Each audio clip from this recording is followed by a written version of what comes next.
Hello दोस्तों, नमस्कार, आदाब, सत श्री अकाल। आपका बहुत बहुत स्वागत है फोटोन लर्निंग चैनल पर। दोस्तों, जैसा कि हम लोगों ने इंडियन पॉलिटी के ऊपर एक एमसीक्यू सीरीज़ शुरू की हुई है, जिसकी 2 क्लासेस ऑलरेडी हो चुकी हैं। आज हम थर्ड क्लास करने वाले हैं।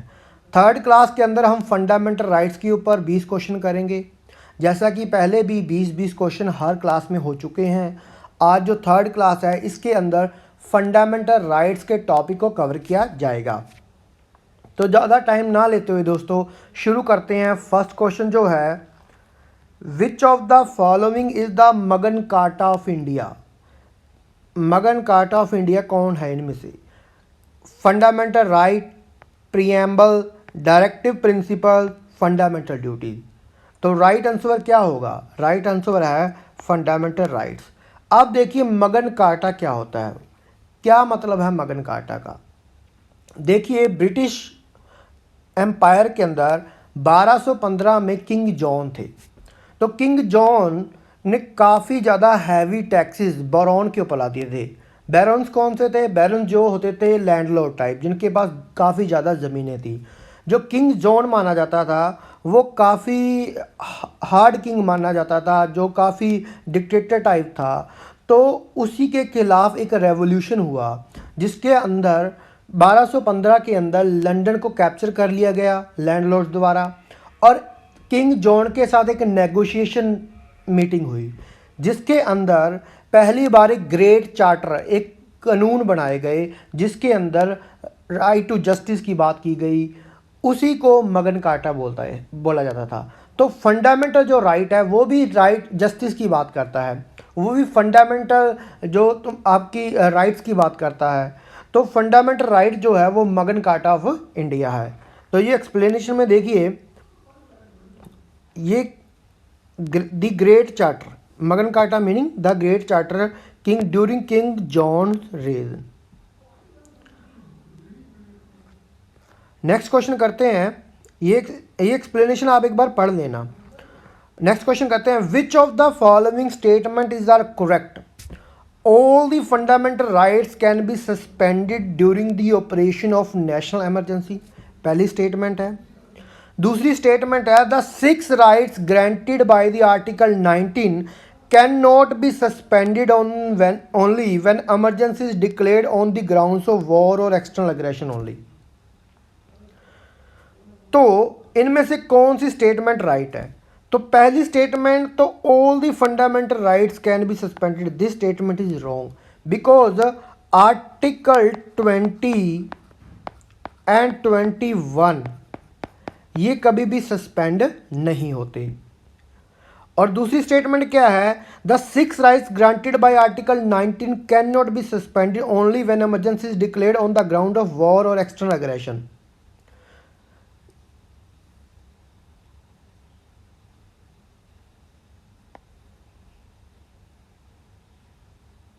तो ये भी स्टेटमेंट क्या होगी? रॉन्ग स्टेटमेंट होगी। कैसे? The 6 rights granted by article 19 can not be suspended, suspend किए जा सकते हैं किसके बेसिस पे? Ground of war external aggression के बेसिस पे। किसके बेसिस पे नहीं सस्पेंड किए जाते हैं? वो है इंटरनल रेबेलियंस के। इंटरनल रेबेलियन, आर्मड रेबेलियन जब होती है within territory of India, armed rebellion जिसको इंटरनल इमरजेंसी भी कहते हैं,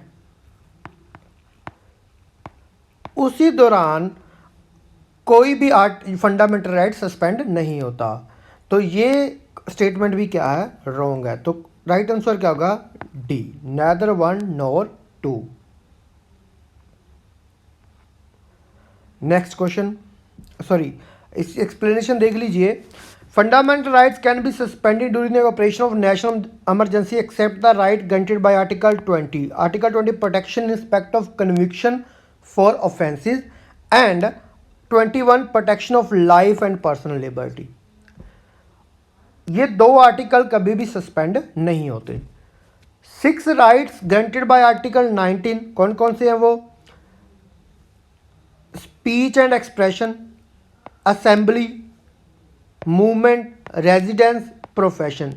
can be suspended only when emergency is declared on the ground of war and external aggression. लड़ाई हो जाए या बाहर से कोई आक्रमण हो जाए, उसी दौरान ये सारे के सारे फंडामेंटल राइट जो हैं, जिसमें से 20 और 21 को छोड़कर सस्पेंड कर ऑटोमेटिकली सस्पेंड हो जाते हैं।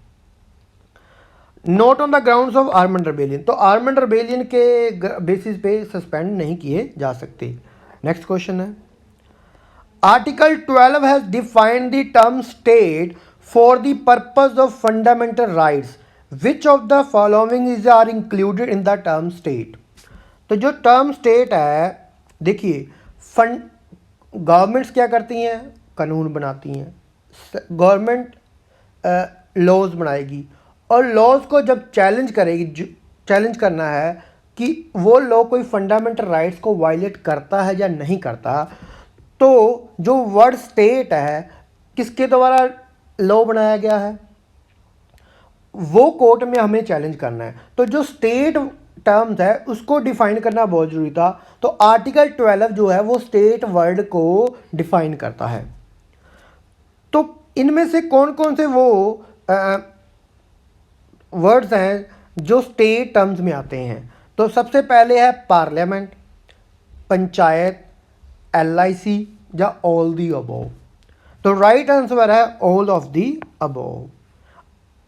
देखिए, term state has been used in different provision concerning the fundamental right. Hence article 12 has defined the term for the purpose of part 3. Part third में हमारे क्या है, फंडामेंटल राइट्स हैं। तो उसके लिए जो स्टेट वर्ड हमेशा यूज़ होगा, स्टेट द्वारा ये लॉ बनाया गया है या स्टेट द्वारा ये कोई नोटिफिकेशन जारी किया गया है, तो अगर वो फंडामेंटल राइट्स को वायलेट करती है तो हम किसके खिलाफ सुप्रीम कोर्ट में या हाई कोर्ट में जा सकते हैं। तो आर्टिकल 12 बताता है वो। तो कौन सा है वो, पार्लियामेंट ऑफ इंडिया है, गवर्नमेंट लेजिस्लेचर ऑफ स्टेट है जिसमें एग्जीक्यूटिव भी है और लेजिस्लेटिव भी है, all local authority that is municipality, panchayat, district board and improvement trust, all other authority that is statutory और नॉन स्टैचुरी, जैसे LIC है, ONGC है। State has been defined. अब देखो, जितनी ये ABCD ये 4 गवर्नमेंट्स के पार्ट हैं, पार्लियामेंट है, स्टेट्स है, लोकल अथॉरिटीज़ हैं, इनके द्वारा कोई भी अगर नोटिफिकेशन या कोई भी लॉ ऐसा पारित किया जाता है जो फंडामेंटल राइट्स को वायलेट करता है, तो हम उसको सुप्रीम कोर्ट और हाई कोर्ट के अंदर चैलेंज कर सकते हैं। State has been defined in wider sense so as to include all its agency. It is the action of this agency that can be challenged in the court as a violating the fundamental right. According to the Supreme Court, even a private body or agency working as an instrument of state falls within the meaning of state under Article 12. वैसे कोई private company है जिसका कोई state government के साथ कोई लेना देना नहीं है, चाहे वो सेंट्रल गवर्नमेंट या स्टेट गवर्नमेंट या कोई भी सरकारी कामकाज से कोई लेना देना नहीं है, उसको हम फंडामेंटल राइट का वायलेट करने के लिए हम चैलेंज नहीं करते थे। अगर उस प्राइवेट कंपनी का थोड़ा सा भी लिंक किसी गवर्नमेंट कामकाज से है, तो अगर वो उसके द्वारा कोई नोटिफिकेशन जारी किया गया या कोई लॉ बनाया गया या कोई ऐसी एक्टिविटी की गई जिससे फंडामेंटल राइट्स का हनन होता है, तो उसको हम कोर्ट के अंदर चैलेंज कर सकते हैं। नेक्स्ट क्वेश्चन करते हैं दोस्तों। According to article 13 which of the following can be challenge in the supreme court और हाई कोर्ट। आर्टिकल 13 के अंदर which of the following can be challenge in the supreme court और हाई कोर्ट। आर्टिकल 13 क्या है? Article 13 कहता है कि अगर कोई लॉ फंडामेंटल राइट्स को वायलेट करता है तो वो नल हो जाता है, वो खत्म हो जाता है। That is the article 13। अब कौन कौन से वो लॉ हैं? देखो, पार्लियामेंट के द्वारा लॉ बनाए जाते हैं, स्टेट लेजिस्लेचर द्वारा लॉज बनाए जाते हैं, प्रेसिडेंट ऑर्डिनेंस देता है तब बनाते हैं, या कॉन्स्टिट्यूशन कोई अमेंडमेंट होता है। तो कौन कौन से लॉज हैं जिनको आर्टिकल 13 के तहत हम चैलेंज कर सकते हैं सुप्रीम कोर्ट और हाई कोर्ट में फंडामेंटल राइट्स को वायलेट करने के लिए? तो सबसे पहला है parliamentary laws, president ordinance, constitutional amendment या ऑल दी अबव। तो तो इसका राइट आंसर है ऑल दी अबोव। देखिए, parliamentary laws, state laws, president ordinance, ये सारे के सारे हम फंडामेंटल राइट्स को अगर वायलेट करते हैं तो हम इनको सुप्रीम कोर्ट और हाई कोर्ट के अंदर चैलेंज कर सकते हैं। जो ओरिजिनल कॉन्स्टिट्यूशन में जो कॉन्स्टिट्यूशनल अमेंडमेंट है उसको आर्टिकल 13 के तहत हम चैलेंज नहीं कर सकते थे। लेकिन सुप्रीम कोर्ट की जो जजमेंट आई केशव नंदा भारती केस में 1973 में, कॉन्स्टिट्यूशनल अमेंडमेंट को भी चैलेंज किया जा सकता है। उसका ग्राउंड ये होना चाहिए कि वो बेसिक स्ट्रक्चर जो फंडामेंटल राइट के अंदर है, जैसे आर्टिकल 14 है, वो बेसिक डॉक्ट्राइन को डिफाइन करता है। अगर वो बेसिक स्ट्रक्चर को चैलेंज करता है तो हम आर्टिकल 13 के तहत उस कॉन्स्टिट्यूशनल अमेंडमेंट को भी अनकॉन्स्टिट्यूशनल डिक्लेयर कर सकते हैं। तो ये था आर्टिकल 13। तो ये पढ़ लेना आप, इसमें से जो मैंने बताया है वही इसी में लिखा हुआ है। क्वेश्चन नंबर 5 है, which of this is not included as a fundamental right in the Indian constitution? इनमें से कौन सा फंडामेंटल राइट में इंक्लूड नहीं है? पहला है right to freedom of speech, article number 19 है, 6 तरह की फ्रीडम देता है। Right to equality before law, article क्या है? 14 है। Right to constitutional remedies, article number 32। Right to equal wages for equal work, ये डायरेक्टिव प्रिंसिपल्स में है, ना कि फंडामेंटल राइट में। तो राइट आंसर क्या होगा? राइट आंसर होगा ऑप्शन डी। नेक्स्ट क्वेश्चन करते हैं, which of the following article are not available to the foreigners? इनमें से कौन कौन से आर्टिकल है जो फॉरनर के लिए नहीं है? दो, सिटीजन के लिए और फॉरनर के लिए। मतलब फंडामेंटल राइट, कुछ फंडामेंटल राइट्स ऐसे हैं जो सिर्फ इंडियन सिटीजन्स के लिए अवेलेबल है और कुछ इंडियन सिटीजन के लिए भी हैं और फॉरनर के लिए भी हैं। तो इनमें से कौन सा अवेलेबल नहीं है फॉरनर के लिए? तो आर्टिकल जो 14 है वो देखो, जहाँ आर्टिकल 22 है, आर्टिकल 15 है, आर्टिकल 21 है। आर्टिकल 14 क्या है? इक्वलिटी बिफोर लॉ, ये तो सिटीजन के लिए भी है और फॉरनर के लिए भी है। तो राइट आंसर क्या होगा? राइट आंसर होगा आर्टिकल 15, जो सिर्फ only for the citizen.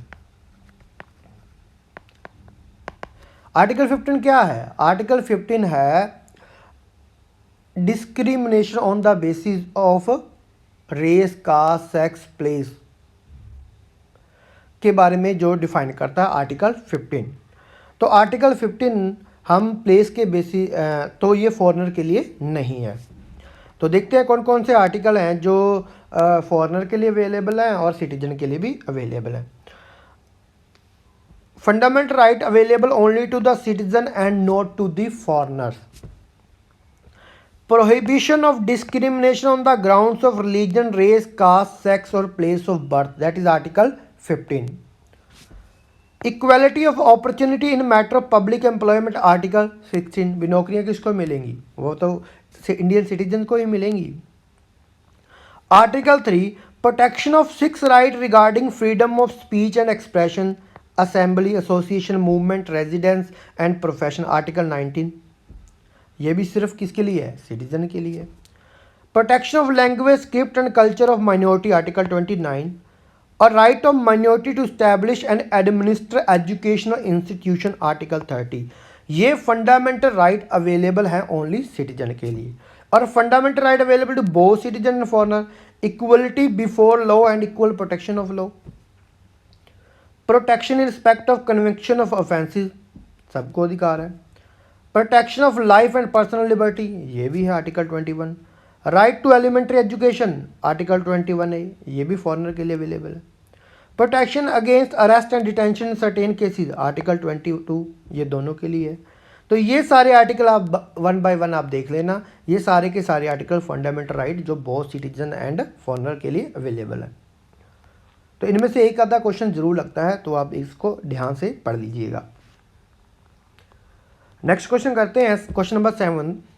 Which of the following statement is the correct related to the article 14?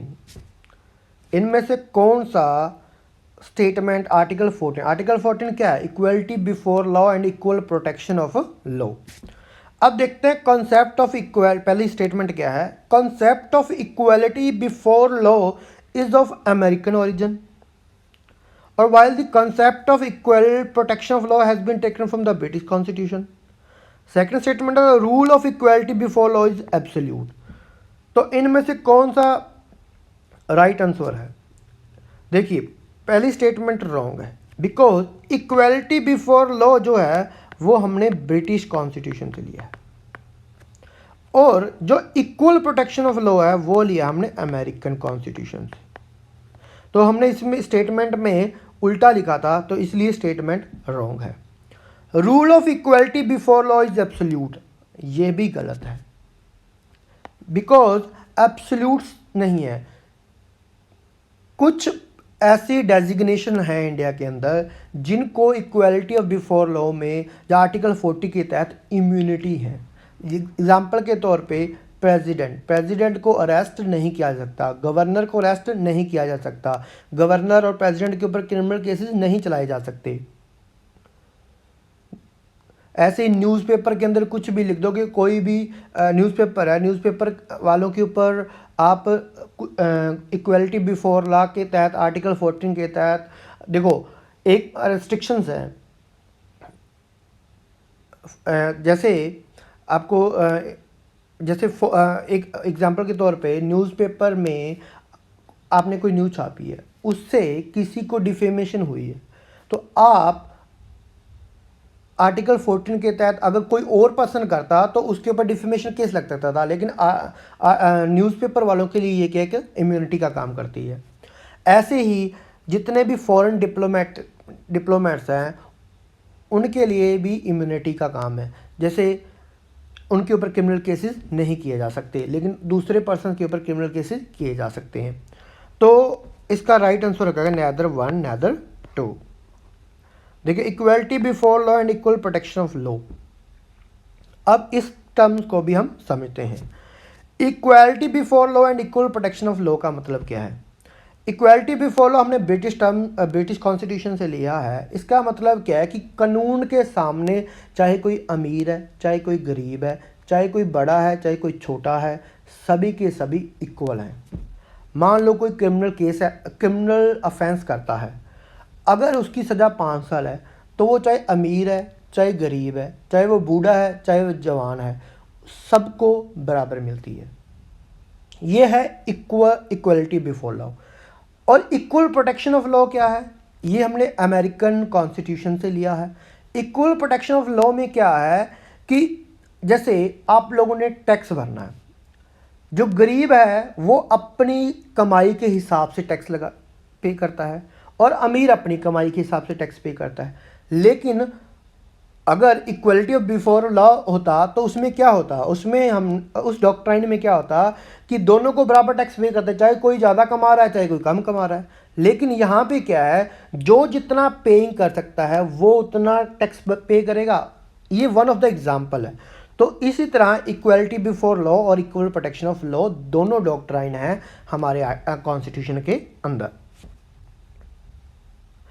तो जो इक्वालिटी बिफोर लॉ है वो क्या है? The first concept connotes the absence of any special privilege in favour of any person. कोई भी special privilege नहीं दी जाती किसी को। This equal subjection of all person to the ordinary law of the land administered by the ordinary law courts. No person whether rich or poor, higher law official knowledge is above the law. कानून के आगे कोई भी बड़ा नहीं है। Second concept क्या कहता है जो इक्वल प्रोटेक्शन ऑफ लॉ है? वो कहता है the equality of treatment under equal circumstances both in the privilege conferred and liability imposed by the law. तो ये वही एग्जांपल आप लेके इसको समझ सकते हैं कि मान लो जो टैक्स पे करना है वो तो सबको बराबर करना चाहिए था, चाहे वो गरीब था चाहे अमीर था, लेकिन गरीब कम पे करता है, अमीर ज़्यादा करता है क्योंकि उसकी पेइंग कैपेसिटी है। तो ये दोनों डॉक्ट्राइन हमारे कॉन्स्टिट्यूशन के अंदर है। अगर आपको ये समझ आई है तो इसको एक बार से पढ़ लेना, रिवीजन कर लेना, आपको अच्छी तरह से समझ आ जाएगी। नेक्स्ट क्वेश्चन करते हैं, question number 8, which of the following statement is are correct related to the article 20। Article 20 के रिलेटेड कौन सी स्टेटमेंट करेक्ट है? Sorry, no person shall be prosecuted and punished for the same offence more than once. कोई भी person same offence के लिए एक से ज़्यादा बार सजा का हकदार नहीं है। The protection against double jeopardy is available in proceeding before a court as well as departmental or administrative authority. Double jeopardy मतलब 2 बार सजा। तो इनमें से जो फर्स्ट स्टेटमेंट है वो तो बिल्कुल सही है, सेकंड स्टेटमेंट गलत है। बिकॉज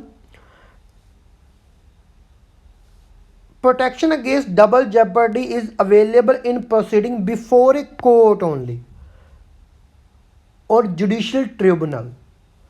डिपार्टमेंटल और एडमिनिस्ट्रेटिव जो नॉन जुडिशियल अथॉरिटीज़ हैं उनके सामने ये प्रोटेक्शन नहीं देता। तो आर्टिकल 20, तो फर्स्ट क्वेश्चन आर्टिकल 20 के तहत इसका राइट आंसर क्या होगा? राइट आंसर होगा ओनली ऑप्शन ए। तो article 20 grants protection against arbitrary and excessive punishment to an accused person whether citizen हो, फॉरेनर हो, legal person like a company or corporation. It contain 3 provision, 3 provision है इसके अंदर। No ex post facto law, no person shall be convicted of any offence except for the violation of law in force at the time of the commission of the act. भी कोई कानून पहले मान लो पहले कोई उसने ऑफेंस किया, उस ऑफेंस की सज़ा है 4 साल। जिस टाइम उसने ऑफेंस किया उसकी सज़ा 4 साल और उसका कोर्ट केस चल रहा है, और आज उसकी सज़ा लॉ मेकर ने चेंज करके उसकी सज़ा 10 साल कर दी है, लेकिन उसको सज़ा 4 साल ही मिलेगी। क्यों? क्योंकि जिस टाइम उसने वो ऑफेंस किया था उस टाइम जो सज़ा है वही उसको मिलेगी। अगला है, subjected to the penalty greater than the prescribed by the law in force at the time of commission of the act, not subjected to the penalty। जो लोग लॉ ने पनिशमेंट बना रखी है, जो पेनल्टी है, उससे ज़्यादा नहीं दे सकते। No double jeopardy, no person shall be prosecuted and punished for the same offence more than once. No self-incrimination, no person accused of any offense shall be compelled to be witness against himself। अपना खुद का witness नहीं बन सकता कोई। अगर मान लो मैंने ही कोई ऑफेंस किया है और मुझे कहें कि तू ही खुद विटनेस बने कि अपने आप को माने, तू मना कर सकते हो। तो ये था आर्टिकल 20। अगला क्वेश्चन करते हैं, the judgement Puttaswamy versus union of India case 2017 is related to the fundamental right. First option है right to privacy, right to health, right to livelihood, right to internet. तो राइट आंसर क्या है? राइट आंसर है right to privacy. ये 2017 में case हुआ था जिसको 9th जज की कॉन्स्टिट्यूशनल बेंच ने पास किया था, जिसके अंदर राइट टू प्राइवेसी को फंडामेंटल राइट बनाया गया था। इसके हेड कौन थे? वो थे JS Kher, 44th chief justice of India थे, 9 जज कॉन्स्टिट्यूशनल बेंच के वो हेड थे जिन्होंने राइट टू प्राइवेसी को फंडामेंटल राइट डिक्लेयर किया। नेक्स्ट क्वेश्चन करते हैं, which of the constitutional amendment act is related to article 21A। इनमें से कौन सा कॉन्स्टिट्यूशनल अमेंडमेंट एक्ट है जो आर्टिकल 21 राइट टू एजुकेशन उससे रिलेटेड है? तो 82nd, 83rd, 85th, 86th। तो राइट आंसर क्या होगा? 86th constitutional amendment act. Article 21A declare the state shall provide free and compulsory education to the all children of the age of 6 to 14 year. 6 से 14 साल के बच्चों को फ्री एजुकेशन देना है, वो आर्टिकल 21A के तहत फंडामेंटल राइट है। और इसमें इससे एक क्वेश्चन और निकलता है कि क्या यह हायर एजुकेशन के लिए भी है? नहीं, एलिमेंट्री एजुकेशन ही हमारे कंट्री के अंदर फंडामेंटल राइट है, हायर एजुकेशन फंडामेंटल राइट नहीं है। तो 86 कॉन्स्टिट्यूशनल अमेंडमेंट एक्ट 2002 के तहत। नेक्स्ट 11th क्वेश्चन करते हैं। The maximum time period a person can be arrested or detain under the preventive detention law under article 22। Article 22 के तहत प्रिवेंटिव डिटेंशन के बारे में बताया गया आर्टिकल 22 में। तो मैक्सिमम टाइम कितने के लिए हम उसको अरेस्ट करके या डिटेन करके रख सकते हैं? तो फर्स्ट ऑप्शन है 1 मंथ, 3 मंथ, 6 मंथ, 1 ईयर। तो राइट आंसर क्या है? That is the 3 month. हालांकि ये 44th कॉन्स्टिट्यूशनल अमेंडमेंट एक्ट जो है 1977 में, जो 44th कॉन्स्टिट्यूशनल अमेंडमेंट एक्ट है उसके तहत इसकी जो टाइम पीरियड था उसको 2 मंथ कर दिया गया था, लेकिन अभी तक वो फोर्स में नहीं है। तो अभी तक भी ये 3 मंथ तक ही किसी पर्सन को मैक्सिमम टाइम पीरियड के लिए अरेस्टेड और डिटेन किया जा सकता है। अब इसमें भी एक्सेप्शन है, वो पढ़ते हैं हम। Article 22 grants protection to the person who are arrested or detain under a preventive detention law. This protection is available to both citizen as well as alien. Foreigner के लिए भी अवेलेबल है। कितने महीने के लिए से ज़्यादा नहीं कर सकता? कितने महीने से ज़्यादा? 3 मंथ से ज़्यादा, अभी पढ़ा हमने। The ground of detention should be communicated to the detainee. जो भी जिसका डिटेंशन हुआ है, जिसको अरेस्ट किया गया है, उसको बताना जरूरी है कि क्या रीजंस है। आगे article 22 also authorise the parliament to prescribe the circumstances in the classes of cases in a person can be detain for more than 3 month. Parliament के पास आर्टिकल 22 के तहत ये पावर है, अगर किसी पर्सन को किसी कारण के लिए 3 महीने से ज़्यादा टाइम के लिए डिटेन करना है तो वो कर सकती है। तो अगले क्वेश्चन करते हैं, इसको आप अच्छे तरीके से पढ़ लेना एक बार। Article 12 right to property was removed from the list of fundamental right during the rule of. Right to property किसके तहत? कौन से कॉन्स्टिट्यूशन अमेंडमेंट एक्ट? 44th। उस टाइम सरकार किसकी थी? उस टाइम सरकार क्या इंदिरा गांधी की थी, मोरारजी देसाई गवर्नमेंट थी, नरसिम्हा राव गवर्नमेंट थी, या वाजपेयी गवर्नमेंट थी? तो इसका ये फैक्ट सीधा क्वेश्चन है, ये आंसर है Morarji Desai government. Next question करते हैं। Consider the following statement of fundamental right under the Indian constitution are fundamental because. Fundamental right fundamental क्यों है भाई? तो पहली स्टेटमेंट है they are protected enforced by the constitution.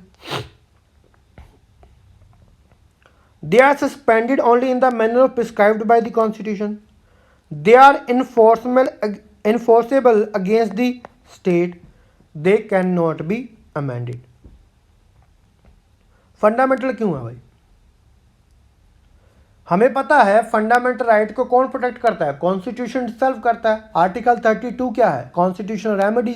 अगर आपके फंडामेंटल राइट कोई वायलेट हो रहा है तो आप उसके लिए सुप्रीम कोर्ट जा सकते हैं, और आर्टिकल 226 के अंदर आप हाई कोर्ट जा सकते हैं। तो they are protected by, yes, they are suspended only in the manner prescribed by the constitution. Constitution के अंदर जब इमरजेंसी, नेशनल इमरजेंसी लगती है तो वो भी एक्सटर्नल वॉर और अग्रेशन से, तो जो फंडामेंटल राइट है उनको सस्पेंड किया जा सकता है। तो वो एक कॉन्स्टिट्यूशनल प्रोविजन है जिसके तहत होगा कि प्रेसिडेंट करेगा नेशनल इमरजेंसी के दौरान, इमरजेंसी डिक्लेयर होगी, उसके बाद कॉन्स्टिट्यूशनल जो अमेंडमेंट है जो फंडामेंटल राइट्स हैं वो क्या होंगे? सस्पेंड होंगे। Enforceable against the state. अगर स्टेट कोई वायलेट कर रही है फंडामेंटल राइट है तो हम कोर्ट में जा सकते हैं। तो इसका राइट आंसर क्या होगा? First, second and third. क्यों? They can not be amended. ये स्टेटमेंट गलत है क्योंकि ये अमेंडमेंट इनका किया जा सकता है। Next question. Fundamental they are also fundamental sense that they are most essential for all round development, material, intellectual, moral and spiritual. Individual जो भी सिटीजन है या जो भी नागरिक है, जो भी रहने वाला है कंट्री में, उसका intellectuality, material, moral and spiritual development अगर करनी है तो ये फंडामेंटल राइट होने बहुत ज़रूरी हैं। अगर freedom of speech of expression होगा तभी कोई बंदा अपना व्यू दे पाएगा। अगर इक्वालिटी बिफोर लॉ होगी, सोसाइटी के अंदर डिस्क्रिमिनेशन नहीं होगा, फंडामेंटल राइट की वजह से नहीं है ना डिस्क्रिमिनेशन। अगर आज किसी के साथ आप डिस्क्रिमिनेशन करके देखो, अगला दूसरे दिन कोर्ट में पहुंच जाता है। और तो ये एक तरह से इंडिविजुअल को आगे बढ़ना, इंटेलेक्चुअलिटी उसके अंदर पैदा करना, ये सारे के सारे फंडामेंटल राइट जरूरी हैं। तो नेक्स्ट क्वेश्चन करते हैं, who considered the right to constitutional remedy as very heart and soul of Indian constitution. देखिए स्टेटमेंट वाले क्वेश्चन आते हैं, भी कौन किसने क्या कहा। तो ये बड़ा सिंपल क्वेश्चन है, heart and soul of constitution. ये थे क्या, महात्मा गांधी, जवाहरलाल नेहरू, भीमराव अम्बेडकर, डॉक्टर राजेंद्र प्रसाद। तो महात्मा गांधी, जवाहरलाल नेहरू, भीमराव अम्बेडकर, डॉक्टर राजेंद्र प्रसाद, इनमें से राइट आंसर है भीमराव अम्बेडकर।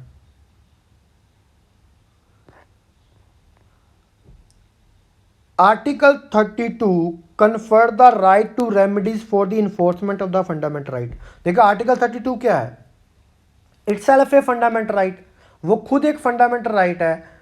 जब आपके फंडामेंटल राइट कोई भी है, चाहे वो आर्टिकल 14, 15, 16, 18 किसी के तहत भी अगर आपका फंडामेंटल राइट वायलेट हो रहा है तो आप आर्टिकल 32 के तहत आपको सुप्रीम कोर्ट जाते हैं।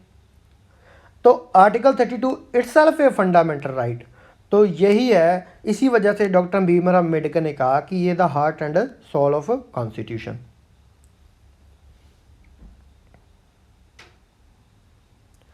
और देखो एक क्वेश्चन हो रहा है कि किस कोर्ट के पास ही पावर है फंडामेंटल राइट के ऊपर, किस कोर्ट में हम जा सकते हैं कि फंडामेंटल राइट जब वायलेट होता है तो रिट लगाते हैं, किस कोर्ट के अंदर। तो सुप्रीम कोर्ट है और हाई कोर्ट है। लेकिन पावर किसके पास है ये डिक्लेयर करने की कौन सा कोर्ट फंडामेंटल राइट को प्रोटेक्ट करेगा, तो वो है पार्लियामेंट के पास। पार्लियामेंट किसी भी कोर्ट को डिक्लेयर कर सकते हैं कि ये कोर्ट के अंदर आप रिट लगा सकते हैं। तो अभी फ़िलहाल के तौर पर सुप्रीम कोर्ट और हाई कोर्ट है। हाई कोर्ट की जो रिट है वो सिर्फ फंडामेंटल राइट नहीं, वो ऑर्डिनरी लॉ के ऊपर भी आप रिट लगा सकते हो। तो हाई कोर्ट की जो रिट पावर है वो सुप्रीम कोर्ट से थोड़ी सी ज़्यादा मानी जाती है। क्वेश्चन नंबर 15 है, which of the following is the bulwark of personal freedom. बताओ भाई, पर्सनल फ्रीडम जब आपकी को अरेस्ट कर लिया जाता है, आपको आपका डिटेंशन होता है, जब आपको अरेस्ट करके आपको जेल में डाल दिया जाता है, तब कौन सा, और बिना पूछे, आपका कोई कसूर नहीं है, आपका कोई आपने ऐसा एक्टिविटी नहीं किया, लेकिन आपको किसी ने आपको आपको किसी थाने में या कचहरी में आपका पर्सनल रंजिश की वजह से आपको जेल में डाला गया है, तो आप कौन सी रिट लगाएंगे। तो वो रिट कौन सी है, क्या मैंडेमस है, हैबस कॉर्पस है, क्वो वारंटो है या सेरिटरी। वो है हैबस कॉर्पस। तो पर्सनल फ्रीडम की बात करती है, कोर्ट कहता है कि 24 घंटे के अंदर बंदे को पेश करो, ये हैबस कॉर्पस है। तो नेक्स्ट इसकी एक बार एक्सप्लेन देते हैं। हैबस कॉर्पस का लैटिन वर्ड है ये, और इसका मीनिंग है to have the body of. It is an order issued by the court to a person who has detain another person. मान लो एक पर्सन ने दूसरे पर्सन को क्या कर रखा है, डिटेन कर रखा है, तो उसको कोर्ट कहेगा कि बंदे को लेके आ भाई। Then court then examine the cause and legality of the detention. क्या रीज़न है, क्या वो वाकई ही उसको अरेस्ट किया जा सकता था या नहीं किया जा सकता था, क्या उसका फंडामेंटल राइट वायलेट हुआ है या नहीं हुआ। तो writ of habeas corpus can be issue against both public authorities as well as private individual. कोई किसी को किडनैप नहीं कर सकता, चाहे वो प्राइवेट पर्सन ही हो। So writ on the other hand is not issued where the detention is lawful. जहाँ पे डिटेंशन लॉफुल है, नियम के साथ है, कानून के साथ है, फंडामेंटल राइट का वायलेशन नहीं हुआ, वहाँ पे नहीं इस रिट को इशू किया जा सकता। The proceeding is for contempt of A legislature और ए कोर्ट। अगर किसी कोर्ट और लेजिस्लेटर का कंटेम्प्ट हुआ है, उसको नहीं माना गया, तब भी अगर उसकी डिटेंशन हुई है तो उसको भी उसके ऊपर भी रिट नहीं लगती। Detention is by competent court, किसी कोर्ट ने जो उसकी जुरिस्डिक्शन के अंदर पड़ता है, उस कोर्ट ने अगर उसको डिटेंड किया तो भी नहीं लगती।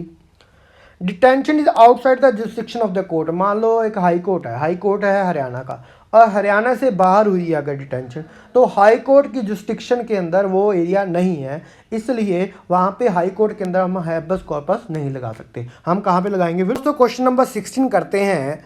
विच one of the following writs is issued during the pendency of the proceeding in a court?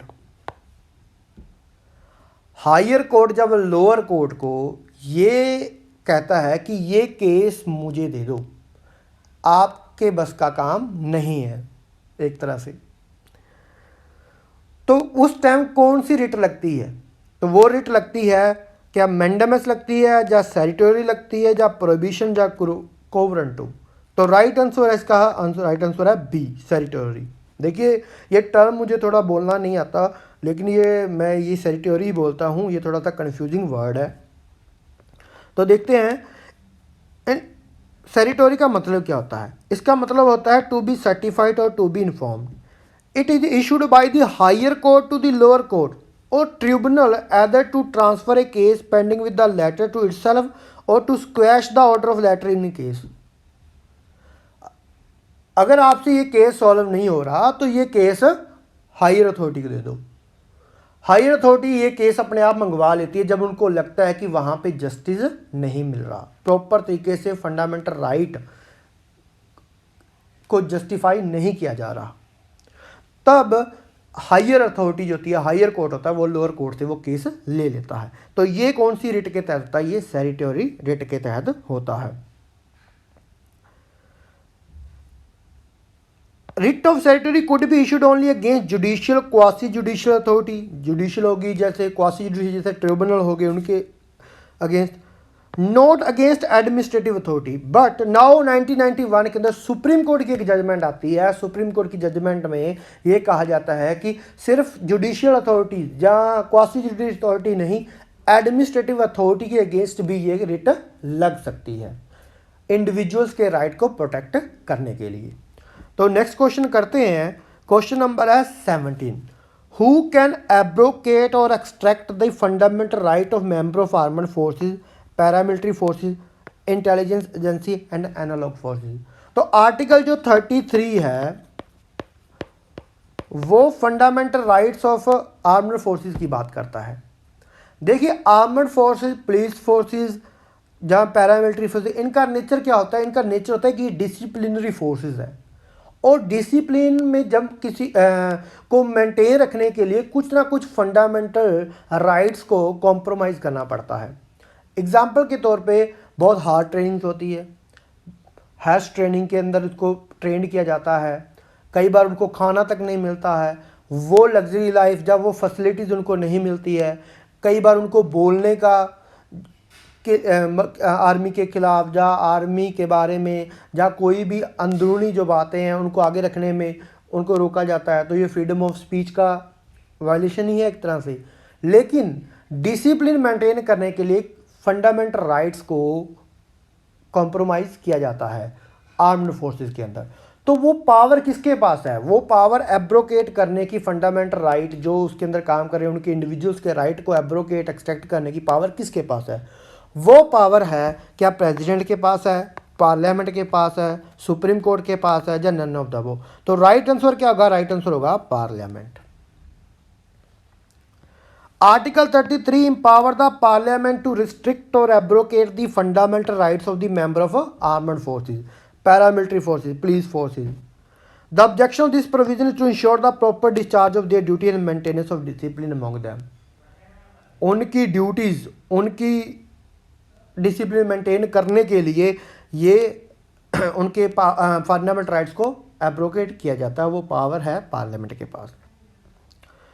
Which article provides for the instruction on the fundamental rights while martial law is in force in area within the territory of India? इनमें से कौन सा article है instruction देता है fundamental rights के while martial law is in force in area within the territory of India? अगर martial law यहाँ पे लगा हुआ है तो वो है आर्टिकल नंबर क्या है बताओ? आर्टिकल 34 है, आर्टिकल 35, 36, 32, वो है आर्टिकल 34। तो मार्शल लॉ के बारे में कौन सा आर्टिकल है? आर्टिकल 34। ये सिंपल क्वेश्चन है। Which of the following statement is are correct? Fundamental rights are meant for the promoting the ideal of political democracy. Fundamental rights are absolute and sacrosanct. इनमें से कौन सा राइट ऑप्शन है? देखिए, political democracy का मतलब क्या है? पॉलिटिकल डेमोक्रेसी का मतलब देखिए, fundamental rights are mean for promoting the idea of political democracy, they operate as a limitation of the tyranny of the executive arbitrary laws of the legislature. देखिए, कोई law पास किया गया, लॉ लोगों के लिए पास किया गया, अगर वो लॉ फंडामेंटल राइट को वायलेट कर रहा है, उसके अधिकारों को छीन रहा है, तो ये पॉलिटिकल डेमोक्रेसी नहीं है। तो पॉलिटिकल डेमोक्रेसी में उनके राइट्स को प्रोटेक्ट करना होता है। तो फंडामेंटल जो राइट है वो उनके राइट्स को प्रोटेक्ट करता है। तो पॉलिटिकल डेमोक्रेसी को प्रमोट करता है फंडामेंटल राइट्स। अब सेकंड स्टेटमेंट है, fundamental rights are absolute and sacrosanct. Absolute और सैक्रोसेंट तो नहीं है। क्यों? फंडामेंटल राइट्स को क्या किया जा सकता है? सस्पेंड किया जा सकता है ड्यूरिंग इमरजेंसी। फंडामेंटल राइट्स को क्या किया जा सकता है? अमेंडमेंट किया जा सकता है। तो ये एब्सोल्यूट और सैक्रोसेंट नहीं है। तो राइट आंसर क्या होगा? Only option A. तो ये 19 क्वेश्चन आज हुए हैं फंडामेंटल राइट्स के ऊपर। तो इन क्वेश्चंस को पूरे ध्यान से, पूरे तरीके से रिवाइज कर लीजिएगा और आपका फंडामेंटल राइट का जो टॉपिक है वो पूरे का पूरा कवर हो जाएगा।